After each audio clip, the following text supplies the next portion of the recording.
மோசே மட்டும்தான் வழி நடத்த வேண்டுமா? நாம் அனைவரும் கர்த்தருக்கு முன்பாக பரிசுத்தமானவர்கள் அல்லவா? நமக்கும் அதிக அங்கீகாரம் கிடைக்க வேண்டும்.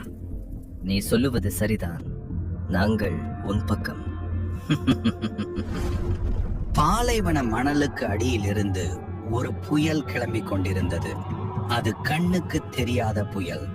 அதிகாரத்தை கைப்பற்ற நினைக்கும் ரகசிய கிசுகிசுக்கள் கூடாரத்திலிருந்து கூடாரத்திற்கு பரவி கொண்டிருந்தன. ஒரு மனிதனின் தனியாத லட்சியம் ஒரு தேசத்தையே உலுக்கிய பேரழிவாக எப்படி மாறியது என்பதை இன்றைக்கு நாம் பார்க்க போகிறோம். இது கோராகின் கலகத்தை பற்றிய வேதாகம வரலாறு. இஸ்ரவேலர் எகிப்தின் அடிமைத்தனத்திலிருந்து வல்லமையாக விடுவிக்கப்பட்டு தேவனுடைய உடன்படிக்கையின் கீழ் வாழ்ந்து வந்தார்கள். தேவன் அவர்களுக்கு ஒரு பரிசுத்தமான வழிபாட்டு ஒழுங்கை ஏற்படுத்தினார்.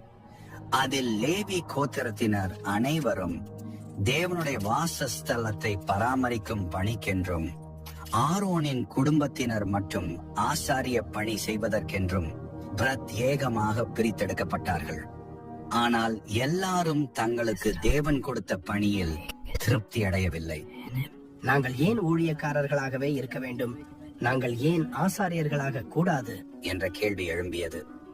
சிலருக்கு இன்னும் அதிக அங்கீகாரம் வேண்டும், இன்னும் அதிக அதிகாரம் வேண்டும், இன்னும் அதிக மகிமை வேண்டும் என்கிற எண்ணம் வந்தது. இந்த ஒரு எண்ணம் தான், இந்த ஒரு ஆசைதான் ஒரு பெரிய கலகத்தின் விதையாக அமைந்தது.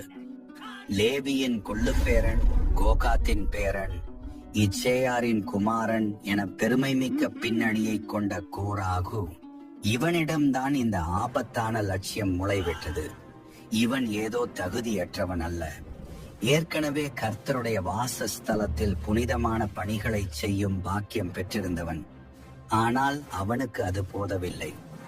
ஆரோன் பலிபீடத்தின் முன் நின்று ஆசாரிய பணியை செய்யும் போது கோராகின் கண்கள் பொறாமை தீயால் எரிந்தன.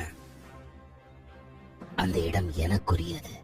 அந்த மகிமை எனக்கல்லவா கிடைக்க வேண்டும். அது நான் இருக்க வேண்டிய இடம் என்று அவனுடைய உள்ளம் வஞ்சகத்தால் கொதித்தது. ஆரம்பத்தில் ஒரு சிறு எண்ணமாக தோன்றிய அந்த பொறாமை மெல்ல மெல்ல ரகசிய கிசுகிசுக்களாக மாறத் தொடங்கியது. பின்னர் அந்த முணுமுணுப்புகள் உரையாடல்களாக வளர்ந்தன. உரையாடல்கள் கூட்டணியாக உருவெடுத்தன. இறுதியில் அந்த கூட்டணி ஒரு முழுமையான சதி திட்டமாக மாறியது. வேதம் இவ்வாறு கூறுகிறது: லேவிக்கு பிறந்த கோகாத்தின் குமாரனாகிய இச்சேயாரின்